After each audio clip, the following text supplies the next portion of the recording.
আমরা বলতে চাই, আহতদের নিয়ে কোনো রাজনীতি চলবে না, শহীদদের নিয়ে কোনো রাজনীতি চলবে না।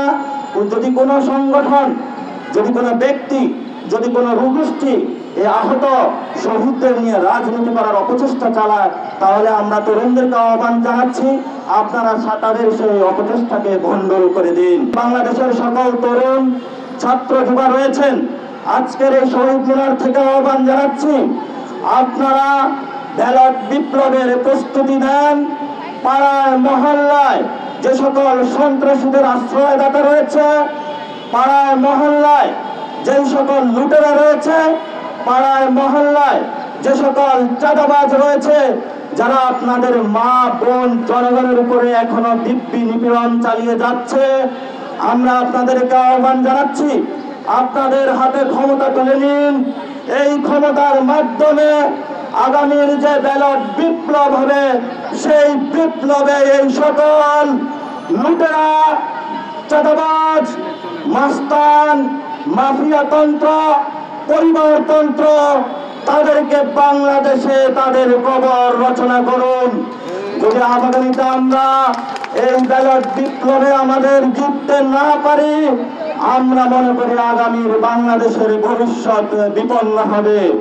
বাংলাদেশকে রক্ষার জন্য, বাংলাদেশে বেঁচে থাকার জন্য আপনাদের এই ব্যালট বিপ্লবের লড়াই আগামীতে আরো বাংলাদেশের যে আগামীর ভবিষ্যৎ রয়েছে সেটা শানিত করবে। চতুর্থত একটু কথা আমরা এখনো দেখতে পাচ্ছি, যারা আহত রয়েছে তারা বিভিন্ন হসপিটালে এখনো চিকিৎসা নিচ্ছে, সেখানে বিভিন্ন রাজনৈতিক দল তাদেরকে পকেটস্থ টাকা দিয়ে পকেটস্থ করার চেষ্টা চালাচ্ছে। আমরা এখনো আহত এবং যারা শহীদ ফ্যামিলি, আমরা এ বিষয়ে রাজনৈতিক দলগুলোর কাছে আহ্বান জানিয়ে আসছি, যারা শহীদ, যারা আহত, তাদের নিয়ে রাজনীতি করবেন না। মুক্তিযুদ্ধের পরে আওয়ামী লীগ যে কথিত ফ্যাসিস্ট সরকার এবং বাংলাদেশের যে বড় রাজনৈতিক দলগুলো রয়েছে, জাল সার্টিফিকেট বানিয়ে আহত মুক্তিযোদ্ধা বানিয়ে জাল সার্টিফিকেটের মাধ্যমে আহত পুনর্বাসন কেন্দ্র খুলে আমাদের ৭১-এর যারা শহীদ ছিল, ৭১-এর যারা আহত ছিল, তাদেরকে অসম্মান করেছে। আমরা এই ২৪-এ খুব সতর্ক অবস্থানে আছি। আমরা বলতে চাই, আহতদের নিয়ে কোনো রাজনীতি চলবে না, শহীদদের নিয়ে কোনো রাজনীতি চলবে না। যদি কোনো সংগঠন, যদি কোনো ব্যক্তি, যদি কোনো গোষ্ঠী এই আহত শহীদদের নিয়ে রাজনীতি করার অপচেষ্টা চালায়, তাহলে আমরা তরুণদেরকে আহ্বান জানাচ্ছি, আপনারা তাদের সেই অপচেষ্টাকে ভণ্ডুল করে দিন। আপনারা রক্ত দিয়েছেন, দুটি টাকার কাছে আপনাদের এই রক্তকে আপনারা বিক্রি করবেন না।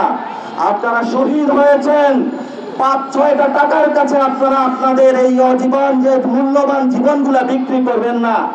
আমরা আমাদের আহ্বানগুলো জানিয়ে গিয়েছি। আমরা এই বিশ্ববিদ্যালয়ের যে এখানে বক্তব্য দিচ্ছি দাঁড়িয়ে, আমরা এই বিশ্ববিদ্যালয়ের পাঠ চক্র থেকে উঠে দাঁড়িয়েছি। আমরা এখানে গাছতলাতে ছিলাম, আমরা এখনো আছি। আমরা কোনো দালান কোঠরিতে এখনো অবস্থান নাই। আমরা সেই আমাদের গাছতলা, আমাদের সেই মাঠ থেকে জনগণের কাছে আবার আমরা ফিরে যেতে বাধ্য হব। আমরা সরকারে যারা রয়েছেন, রাষ্ট্রযন্ত্রে যারা রয়েছেন এবং জনগণে আপনারা যারা রয়েছেন, সকলকে বলছি, অতি দ্রুত সত্তর যারা আওয়ামী লীগের পুনর্বাসন কেন্দ্রে বর্তমান নিজেদের পরিচয় সাধন করেছে, তাদেরকে সামাজিকভাবে বয়কট করুন। দ্রুত গতিতে সরকার এবং রাষ্ট্রযন্ত্রকে বলছি, আওয়ামী লীগকে একটি গণকমিশন গঠনের মাধ্যমে সুস্থ এবং মুক্তিযুদ্ধের যে আকাঙ্ক্ষা ছিল ন্যায় বিচার প্রক্রিয়া, সেই ন্যায় বিচার প্রক্রিয়ার মধ্যে খুনি হাসিনা এবং যারা দোষর রয়েছে তাদেরকে বিচার প্রক্রিয়ায় দ্রুত আনয়ন করুন। আহত এবং যারা শহীদ রয়েছে তাদের দ্রুত পুনর্বাসন করার চেষ্টা করুন।